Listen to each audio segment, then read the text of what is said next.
Shall I just say a few words of welcome, and then so this is the first of our autumn series of webinars. We had a short break during August, but we're now back in full swing, and I'm delighted that Bev, you could join us today as the first speaker for our autumn programme. As you know by now, these webinars are brought to you by Constructing Excellence Southwest, but also CE Midlands, CE Wales, CE North East, the Housing Forum, and the Structural Timber Association. So 6 organisations coming together to provide these very useful webinars. Initially set up back in March, dealing with COVID-19 issues, but obviously since then, with the industry getting back to work, we've widened the scope, and certainly the programme for September onwards is going to be looking at anything and everything that is connected with the construction sector. Once again, thanks to John and to Howard for being our hosts, and particularly thanks to you, Bev, for giving up your valuable time today, looking at a topic, social value, that's certainly climbing the priority ladder in construction circles. So I think we promoted it as the Emperor's Clothes ? So really interested to hear what you have to say. Howard, would you just like to take us through the house rules just before we hand over to Bev to give the presentation? Thanks very much. Yes, indeed. On your Zoom bar, you'll find 2 things of real interest. Please use the chat pane. You may like to tell us where you're from and indeed what you may like to be getting out of today. So please use the chat pane. And for questions, you'll find there's a Q&A button or a menu. Please put your questions in there and we'll make sure that Bev can answer these. I think that's fine. So back to you, Andrew, or back to Bev. Okay, shall I pick it up from now then? Thank you both very much. Good morning, everybody. It's a great pleasure to be here with you this morning, talking about our IED research, and most importantly, after I've run through a few slides, to get your views and comments. So really encourage you to use the Q&A facility, please. So I led this research as I'm really worried about the entrenched inequalities in this country, which are not only bad, but getting worse. Boris won the election partly on the levelling up agenda, and it's clear that he sees building as a key route to achieving this aim. It will take far more than that, of course, to address these serious issues, but that's a whole other story. It's been clear, I think, for several years that the focus on growth almost at all costs simply does not work, and wealth doesn't trickle down to reach those left behind. So, given that the Social Value Act is now 7 years old, we thought that there must be some fantastic good practice examples of social value activities and impact that we could share with the IED members to help them make a real difference, especially as social value is now frequently accounting for anything between 5 and 25% of construction tender scores. So we chose construction, timely as it turns out, given the government's focus on this and the change in planning regime recently announced, because it's a major industry for the UK, as well as central to placemaking and economic development. And given that we're already in a period of some massive public spending in the construction sector, we're a better place to start.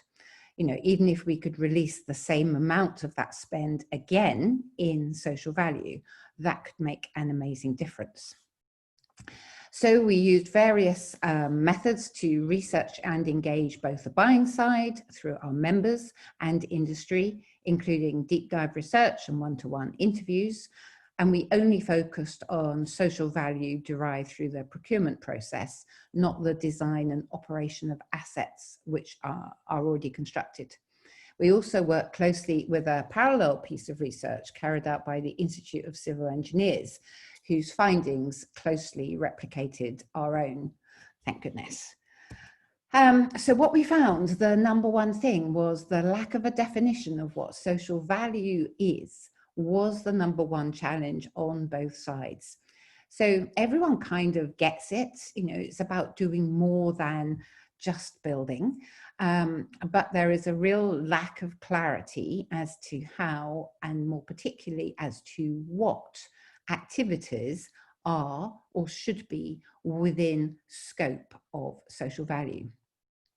What we found is that some of the activities considered to be social value actually reflect commercial self-interest or good or just legal business practices like, anti-slavery, diversity and inclusion initiatives, paying the living wage, prompt payment codes, training for staff and the supply chain, health and well-being of employees, and managing risk and noise.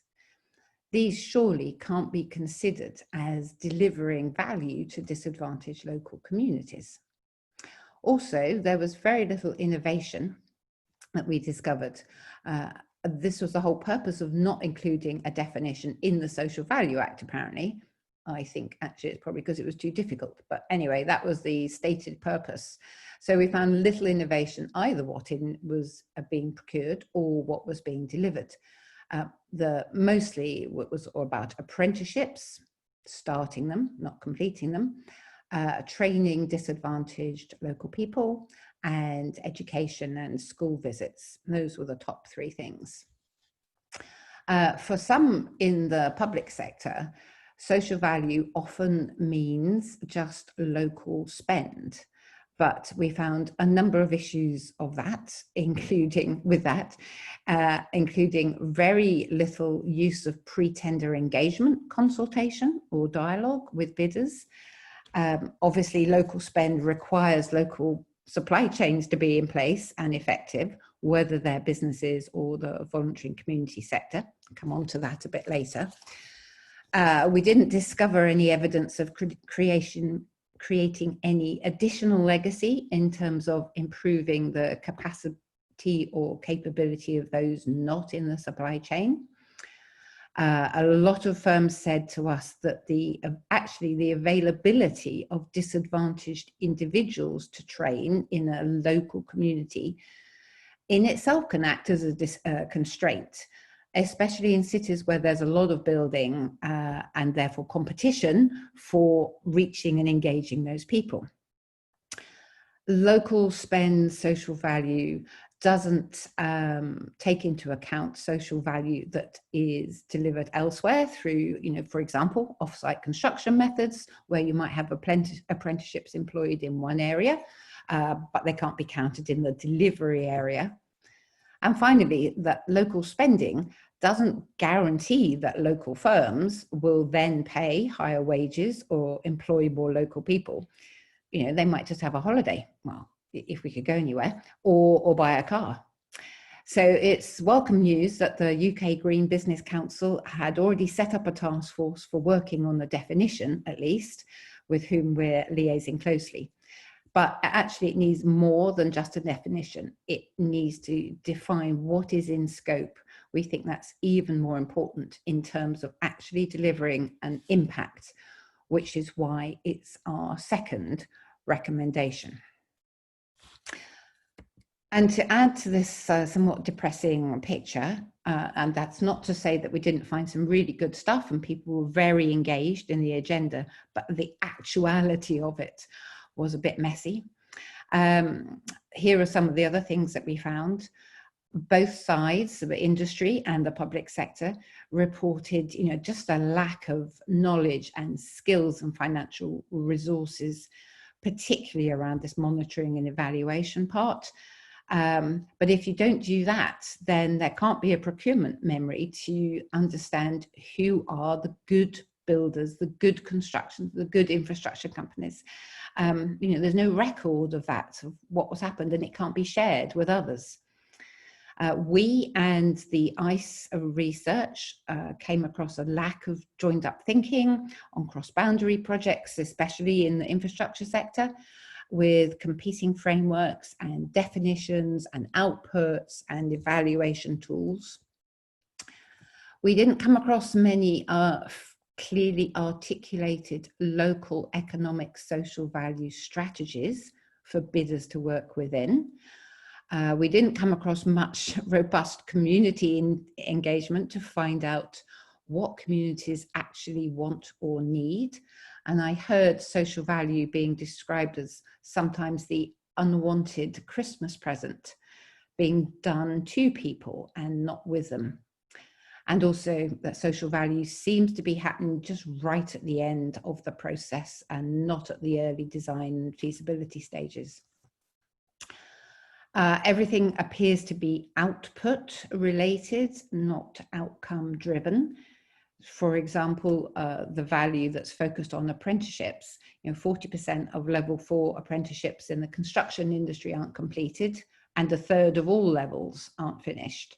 So to me, that's a huge waste of focus. Why don't we ask for fewer apprenticeships, but focus on completions or permanent employment, actually, being able to measure an impact to somebody's life. And finally, there's often little alignment between the sizes of projects and the amount of activities that can reasonably be delivered. Lots of too stretching outputs for social value, a massive range of tools and measurement frameworks, most of which, but not all, don't take into account negative impacts, nor the value of social value activities in a deprived area compared to a wealthier economy. And also significant problems at the lower end of the supply chain, which I'll come to in a minute. So pretty much we discovered we're quite a long way from social value nirvana, and this feeds into our third and fourth recommendations. We think the government has to, as part of its updating of the Treasury Green Book, to mandate the consideration of social value earlier in the process and incentivize the delivery of outcomes as opposed to outputs. And we think that we must have social value plans as part of local economic development strategies to ensure alignment with local needs, to maximize impact, and to give bidders a clear framework within which they can work and prepare their tenders and proposals. So it's good that the Green Book is currently going through the process of being updated. So we're going to be feeding in the recommendations of our report. And the recommendation 4, upskilling, as this was identified as a key challenge on both sides and necessary to improve what we deliver. We're working on a series of CPD sessions across all aspects of social value within the ID and a lot with different partners. So moving down to the sharp end, a lot of social value activities get passed down the supply chain, and many people partner with local businesses and voluntary and community sector organizations to add capacity, to add local knowledge and the networks that they have, particularly with disadvantaged people. Personally, I found it somewhat amazing that actually partnering in itself was sometimes counted as a social value activity, regardless of what actually happened as a result of that. But reinforcing what several other bodies of research have already found, it can often be a mess. VCS organizations often use volunteers. Quite often they can't pay the living wage. They themselves have very little capacity or capability to deliver, and sometimes even to articulate how they can help. Small businesses said overwhelmingly that actually the adherence to the prompt payment code, or lack of it, at the lower end of the supply chain was their #1 barrier, but also that they simply didn't have the resources to compete for bids. They didn't think it was a level playing field, and it can be really hard to break into a supply chain. Some constructors delivered sort of the usual, meet the buyer days, but we didn't get any evidence beyond those sessions of how construction, especially at the tier 1, tier 2 level, were actually engaging and upskilling local businesses and VCS organizations to get them fit to supply, and therefore leave a more tangible and richer local legacy of resilience once a construction project has moved on. This led to our 5th recommendation, that in order to improve, particularly in areas of local spend, it isn't just the existing supply chain, it's about spreading and building capacity wider than that. So those of you drinking coffee may have noticed I haven't actually told you what the first recommendation was, and that's because it kind of brings everything together, which is to establish an independent social value centre of excellence for construction, to bring this sort of multiplicity of challenges and barriers and potential solutions into one place. It seems clear that we as constructors or as buyers don't really have an idea of what good looks like. We have no idea who delivers. We rarely know what impacts and outcomes have happened. There's a lot of confusion about all the commercial and free tools on the market, none of which are perfect. So we're pretty much blindly operating in a vacuum. And therefore, there's a high likelihood that that 500 billion of construction spend is going to deliver nothing more than a tick box exercise as far as making a difference is concerned. And we see that having one place to go, working independently, but collaboratively on all of the aspects that I've highlighted, you know, training, definitions, what's in, what's out, practical support, advice, guidance, sharing, good practice. We think this is vital to try and actually make a concerted and tangible effort to up all of our games. And there's definitely no finger of blame at anybody. This is a very much a collective problem. So here's just a summary of our 5 recommendations.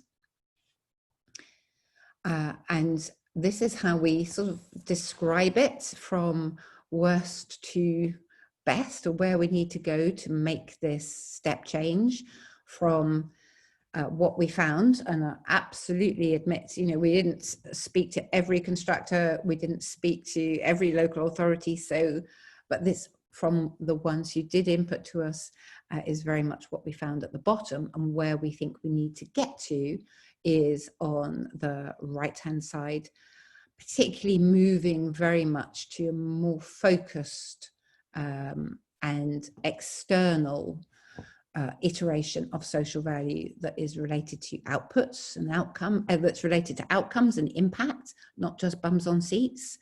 And lots of the things that are listed there, that we need to start working more towards that, because we see that that is what good practice actually looks like.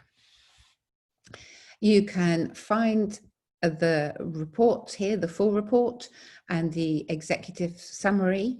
For those of you that are interested in the lower part of the supply chain or actually operating in it, the full report is divided into 5 sections, and there is a whole section on SMEs and voluntary and community sector in there. And we also have a PDF of case studies of people that sent us examples of how they had measured and tracked what they had done. So given that I'm a businesswoman, I'm not one for writing reports and letting them sit on the shelf. It's always about implementation and execution of actions. So this is what the IED is doing next in the autumn. We've already got, I think, 7 or 8 different events, roundtables and so on our website. So you're very welcome to join in the debate there. The first options are around how to improve community engagement and to get some input both from industry and economic development professionals on what they would like a centre of excellence to do for them. And collaboration with, as I say, with UK Green Business Council and some other joint events in the planning. I'm doing a seminar for procurement later on this month. The CBI are very interested because they've had similar sorts of feedback from their members. So there'll just be a rolling programme of activities. So with Constructing Excellence Southwest, or indeed any region, this is why I've made a first suggestion. Happy for you to shoot it down in flames. It would be really great to have some kind of ambassador group to work with, not just as a communication channel, but to feed back in from a wider perspective, other than the participants here today, on what your needs are, what your barriers, what do you want to see happen in the future, just to keep on enriching and talking and moving towards different solutions. So I would very much like to hear your views. That this to me is by far the most important part of the conversation. What do you see? Have you experienced any of the things that we've highlighted? Have you got some solutions? Have you got questions, suggestions? Please put them into the Q&A. If they're for me, I'll do my best to answer them. If not, we'll definitely take a note of them all and take them away and come back to you offline to see what we can do. So thank you very much for listening. Look forward to the debate. Thank you. I presume I should stop sharing. Thank you, Bev, very much. I'd actually like to start the ball rolling. We have got some comments and questions in the box, but I'm going to lay cards on the table. I'm responsible for the CE activities in the Midlands and the Southwest, and we have got a theme group in both areas set up to look at health and well-being, and that very much covers this sort of social value agenda. And cards on the table, we've had trouble in getting engagement across the Southwest from people that see this as a priority. Howard actually chairs the group and will back me up on this. Slightly different in the Midlands. We've had good progress in the Midlands. In fact, we are. I know it's not totally aligned, but the theme is similar, and it sort of epitomises to me where the thinking is. We are looking at health and well-being, and we've had some really good presentations in the Midlands, particularly from HS2 and particularly from Morgan Sindall, who are looking at social value in a very positive way, and as part of that health and well-being. So I think the first question, Bev, I would like to put to you is, how can we as an organisation prove, or the what's in it for me? Because let's be honest, that's the $64,000 question. Of course, and as I said, you're speaking to a businesswoman, so that's always the question.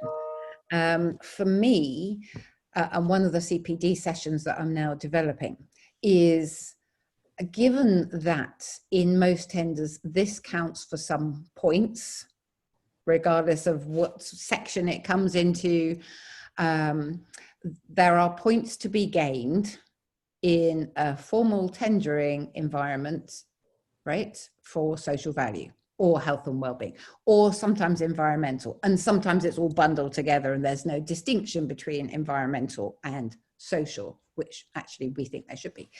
So for me, it's all about using social value as a competitive differentiator from your competitors. So if everything else is broadly equal in bids for, I don't know, building houses or whatever it is, can you score those vital few points that makes the bid come to you rather than you lose it? if for nothing else. So there were lots of reasons that particularly tier ones gave to us. And we spoke to probably about 60% of the biggest ones, to give you an example.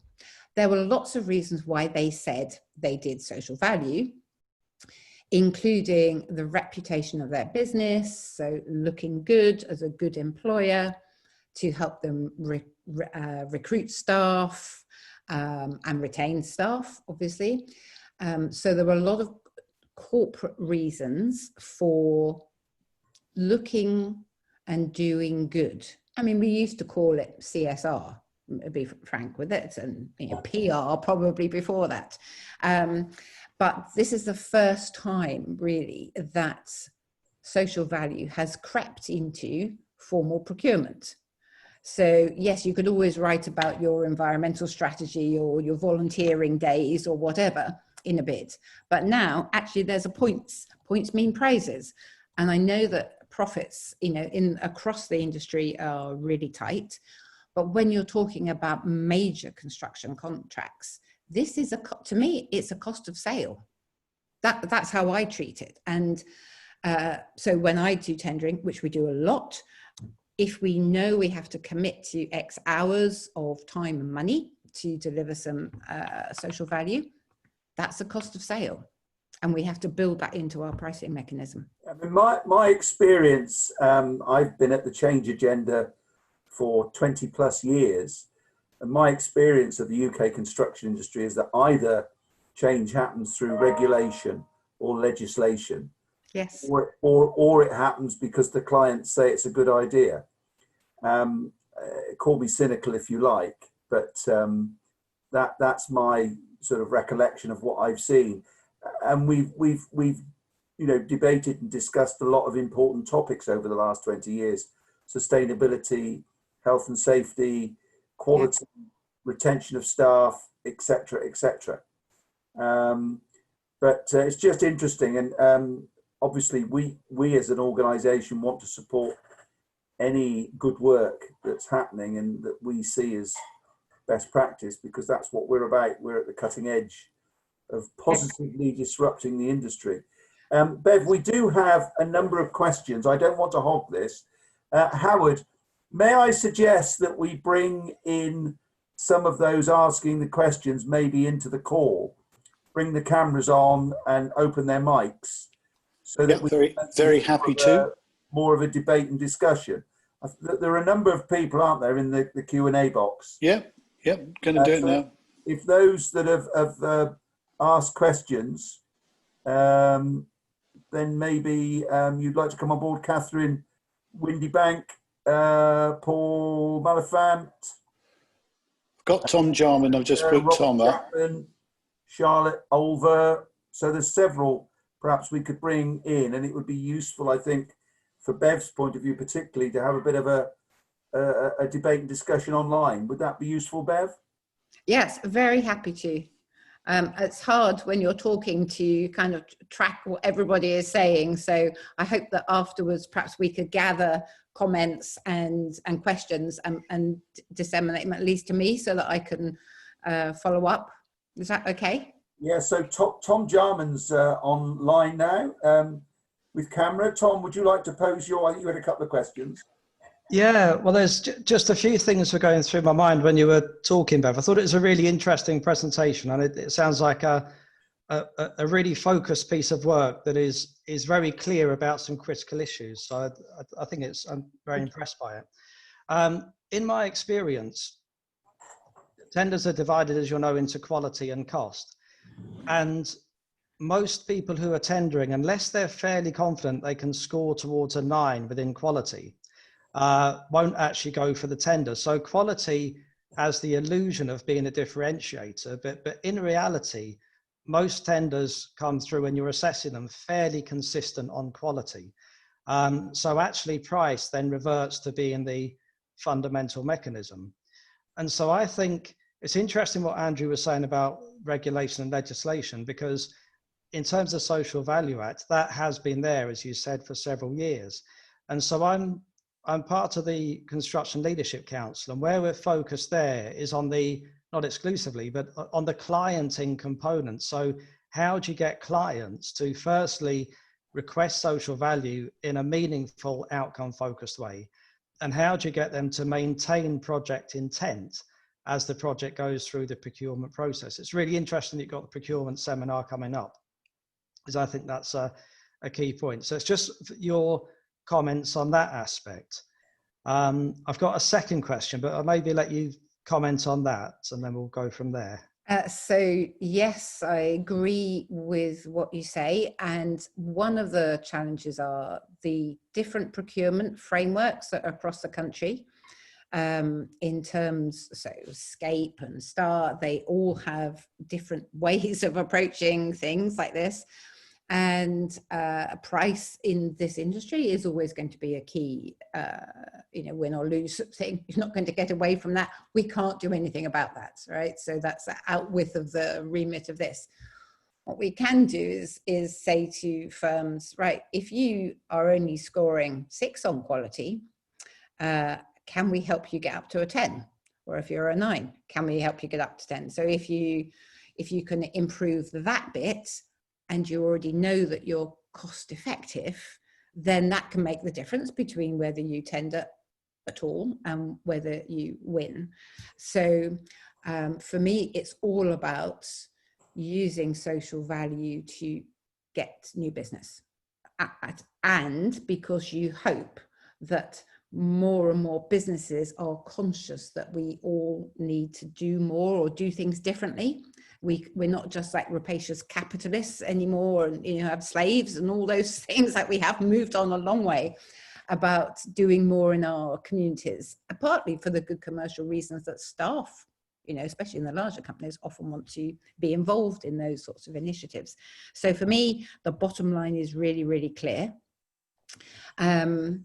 There was something else that so how can you get local authority buyers to focus more on procuring the right social value and maintaining it? Was that the question? Yeah, it was.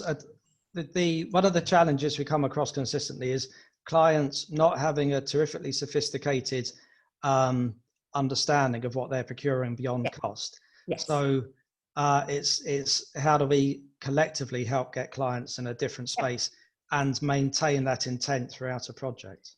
Tom, Bev, can I just step in very quickly?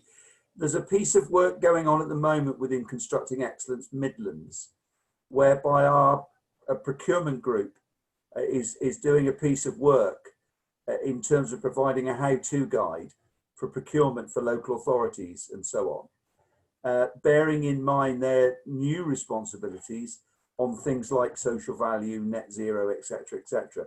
So that's due for completion towards the end of this month. So that might be useful for you both. So that's exactly the question that clients in CE Midlands have been asking.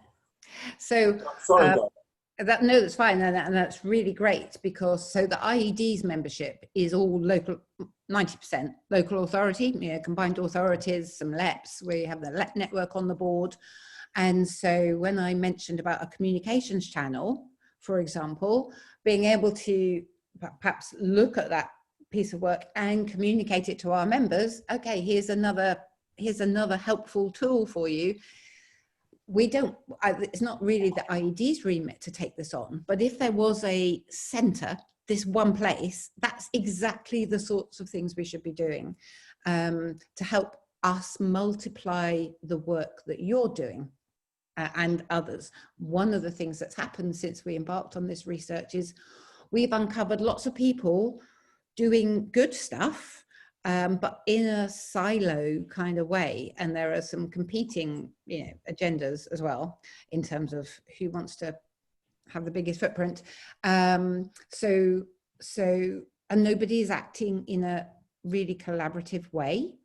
So I think it needs this. And needs one place so that people that are working on those guides, put them up there, they get disseminated out to everybody in the UK and other stuff. That there's a real need for this education on all sides, which is why we're developing the series of CPD sessions for members, and anybody can be a member. We have, some construction companies as members. It's about improving everybody's capacity, both the buying side and the delivery side. There isn't a finger of blame at all. We all need to get better at this. Yeah, Tom, I was really interested. Sorry? You have a second question, I believe, Tom. Well, Pev's largely covered it, actually. I thought I was really excited to hear about the CPDs, actually. I thought that was a really good idea. But I think you're right in terms of one of the things that is becoming apparent to me is that the Treasury, who are absolutely critical influencer, are much, much more focused now on value and outcomes. So they want to talk to the people they talk to about value and outcome and productivity. 10 years ago, it was absolutely about austerity and cost reduction. And there's been an acknowledgement that was, frankly, a bit of a car crash. And this time around, it is much, much more, they're ready for a much more sophisticated conversation. So I think that's part of the business case as well, especially as tier one contractors engaged in major public contracts. You're going to have a much better understanding of value and outcome, because competing simply on cost is we're starting to move away from that quite effectively. And Tom, obviously as a member of the CLC, you're very well aware of what Anne Bentley's doing on the value toolkit. Yeah.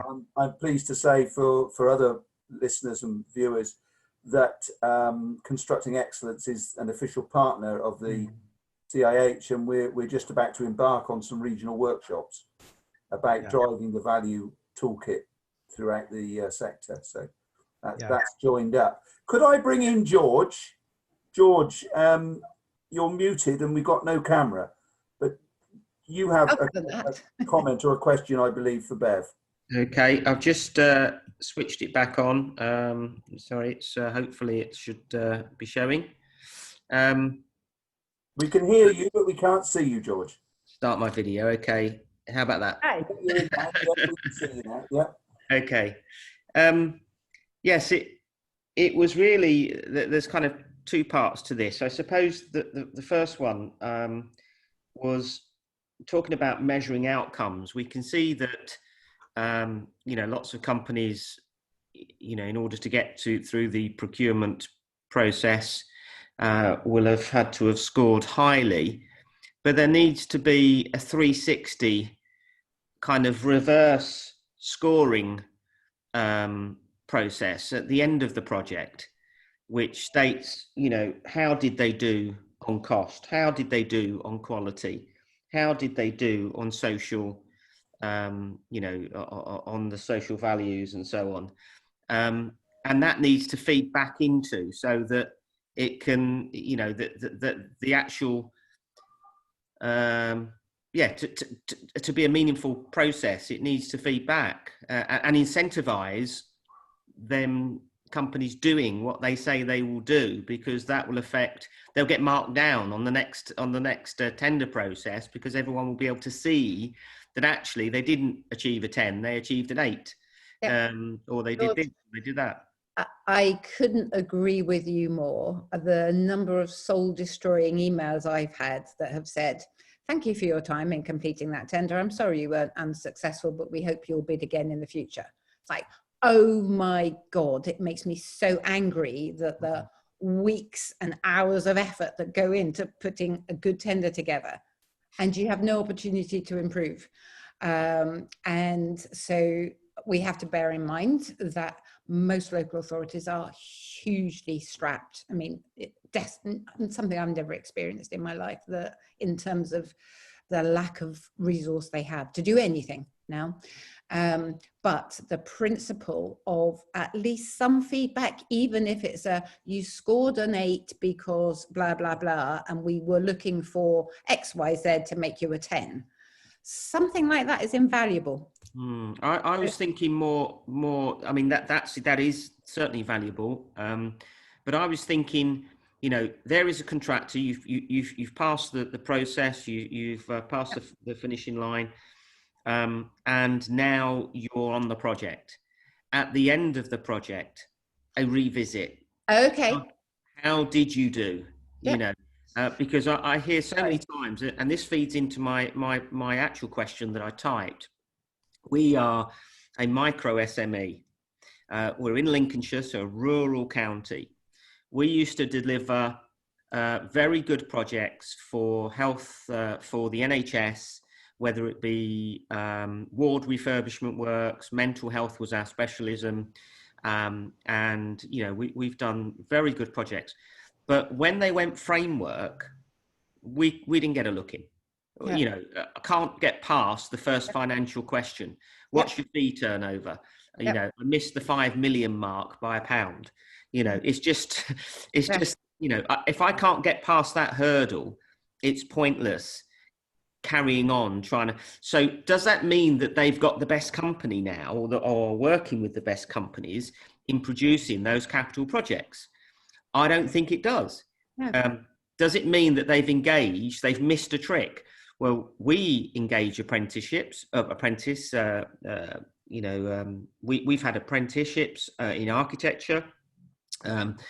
They are local. They are in the rural community. We've engaged, you know, with schools and searching for the next generation of people to join. But the moment that income stream dried up, we could no longer. Of course, you have no capacity. You've got no fat. That's right. That's right. So, and the lack of monitoring and review about what actually happened at any size of the contract was really rare, which is why we call for mandatory reporting, which of itself would necessitate a review of all construction spend. What happened? What was the goal at the beginning? What was the result at the end? That should be shared, captured and shared. And it's a fundamental, you know, business tenet. We can't do anything about arbitrary thresholds. Same thing applies across all industries, you know, unless you have a certain turnover, you're excluded. Yep, that's just how it is, right? But if you do get a tender, the whole procurement memory bit, I think, is really important. So local authorities will procure something. Social value may happen, it may not happen. Nobody really knows. So an SME or a tier one at all stages of the supply chain can't point to some independent kind of repository and say, look, I'm up in the top 3 or the top 10% for delivering what I said I was going to deliver. You know, wouldn't that be great? That would be worth a few points. The fact that you've actually done it. But doesn't this cut across? Because obviously I'm not a contractor. I'm more of a consultant. You know, Same thing though. We're at the front end. You know, and so therefore, how important is it that, you know, your early scoring mechanism is on fee? How important is that? You know, does it matter whether or not I turn over £5 million worth of fee work, or whether I turn over 500,000? Does it really matter to the project? And isn't it all straight away? Doesn't it really restrict the ability to achieve, you know, shall we say, social mobility? You know, all those goals of making sure that local companies, smaller companies, are able to deliver some of these projects. Yep. The lower end is a mess. There are lots of problems. I agree with what you say entirely, but we had to focus on, I mean, we found enough problems in the social value bit, let alone addressing these wider issues around procurement, which are very, very tricky. We found certainly that, to be honest with you, it's procurement that drives the behaviours through all the contracts. And until you get the procurement right, all these other things won't flow. But then you have to think, who is influencing the procurement department, and what capacity and knowledge does the procurement department have around social value? And indeed the advisors. Yes. A lot of the people making the procurement are not experts. Why would they be? Their business is outside of construction. Yeah. So it's the client advisors that have a lot of responsibility. I don't want to be rude, George, but we've got a lot of questions and comments. Do you mind if we move on to Liam? Oh, no, it's fine. Liam Ryan, I believe you have a question. Yeah, hello, can you hear me? Yep. I'm trying to start my video, but it doesn't want to work. Privacy issues, never mind. So I was just asking. Carry on. I was just going to ask, so I guess in my experience, I see mostly the onus being put on contractors to come up with a social value, or as it is here in Wales, a community benefits plan. I guess what can we do to kind of move that opportunity earlier on in the development stage to planners and designers?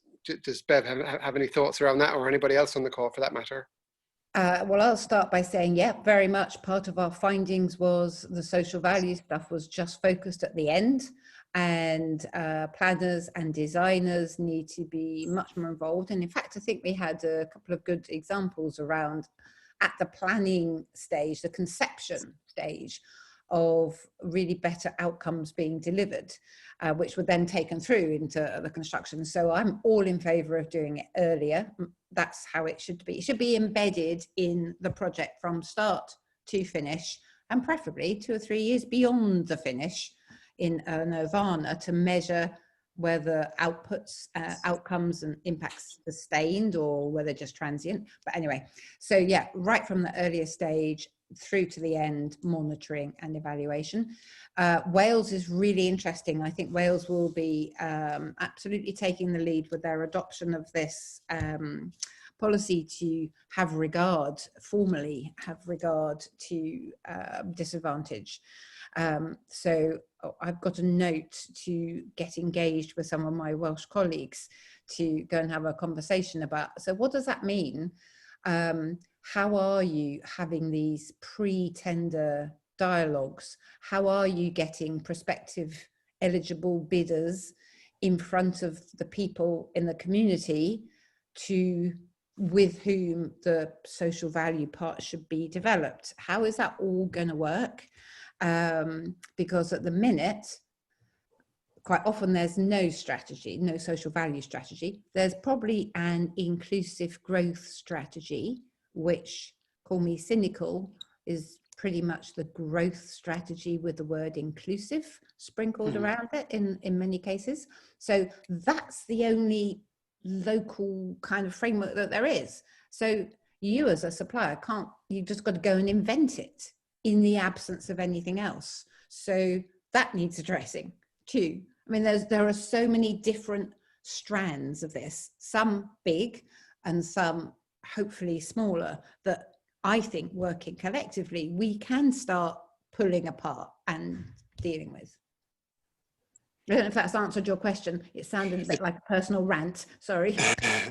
No, I did have it, and it is interesting here in Wales. There's a lot of leadership on sustainability and engagement and involvement. So I guess when you've got that kind of central government approach to it, then it does kind of have a ripple effect as well. Remains to be seen whether that happens in England too.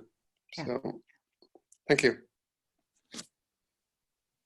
I'd like to pose your question online. We can see you're with us, but your camera and microphone are both closed at the moment. Gemma?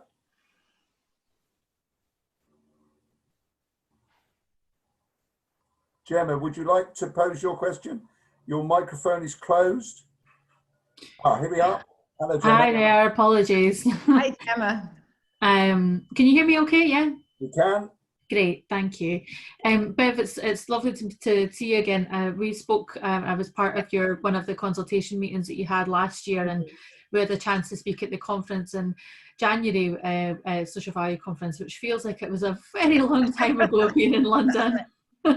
Yes, absolutely. I had just posed a question. I noticed that this week RICS have published a report also on the measuring social value in infrastructure projects with insights from the public sector. Yep.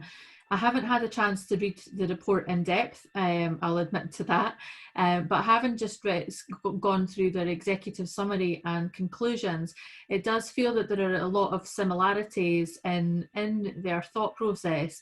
And especially, I find it very encouraging that a professional body like RICS is acknowledging social value, and looking at how it can be embedded within the breadth of the input that chartered surveyors have into social value, because it is significant. We know that. And the commercial power that is wielded within that profession and that input into social value is significant. Yeah. But I do think that just identifying that there are so many similarities in the conclusions that are being made. So the challenge of definition, the challenge of us needing to collaborate around the drive and impetus around social value, the measurement and monitoring of social value, I found very interesting. And I just wondered if that is also something that the forum that you're talking about has also engaged with. So Gemma, so the forum at the minute is me, and so we were supported in the research by Arup, Atkins, Commonplace, and the Joseph Rowntree Foundation, who have been great, particularly Arup and Atkins, who did a lot of the heavy lifting. Couldn't have done it without that. So the reason, and on our journey, which we just started off because I had this passion to, trying to do something, we discovered all sorts of things going on. The research review, for example, uncovered this research which our findings exactly replicated. We discovered ICE, we discovered the Supply Chain Sustainability School. And since we had our launch webinar, we've discovered constructing exit, not discovered, but now have got this going with constructing it. The CBI came to us, the procurement people came for us, planning institute, blah blah. So it seems there is a wealth of stuff going on.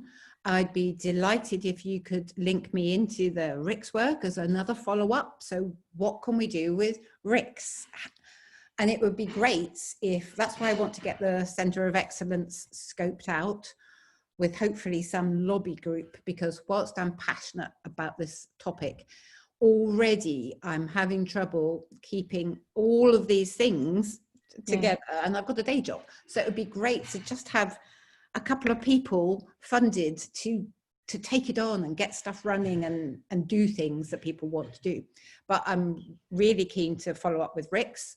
Great, as you say, to have a professional body involved in this, and if their findings again are replicating ours, there doesn't seem to be any dispute about the problems.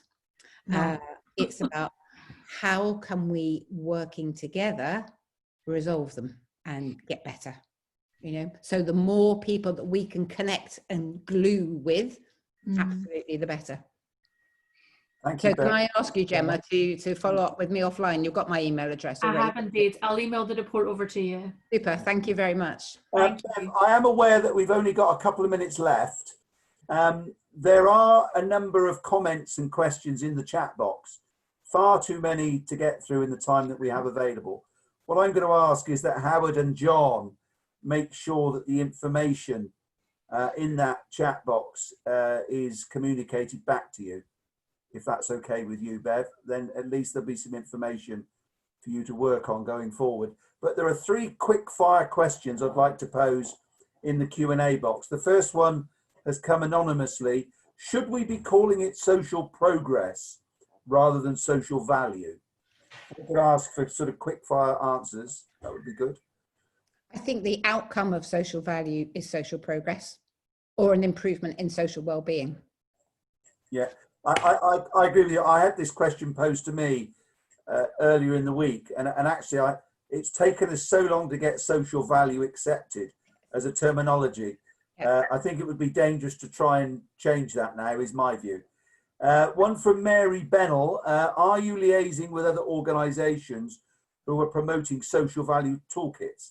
HACT, Social Value Portal, etc.? We've mentioned most of them in the report, and obviously we looked at them all. Some we've had a little bit more dialogue with than others. They all have, some of them have commercial agendas behind them, obviously. So we didn't want to recommend any, although I'm very happy to recommend one if somebody wants to ask me. So yes, going forward, it's like, I think they're in the center of excellence. There should be a place that says, here's all the different tools. Here's what they measure. This is what sort of project they're most suitable for. This is how much they cost. And here's the independent assessment of whether they're any good or not. Something like that. So in due course, I think it would be great to bring them into the scope. Yeah, absolutely. Okay. Because they're so different. They are, you know, TOMS and HACT. We use HACT in one of our projects. TOMS and HACT and Symmetrica, and they're just different stuff. So final quick fire question then. What about the BIQ tracker, which differentiates between quality of build, functionality, and in this context, impact? Not so. That's a quick answer. Not something I'm familiar with. BIQ. BIQ tracker. That's what the question says. Okay. I don't know anything about it. I'll go and have a look at it as part of the questions. Maybe one to look up.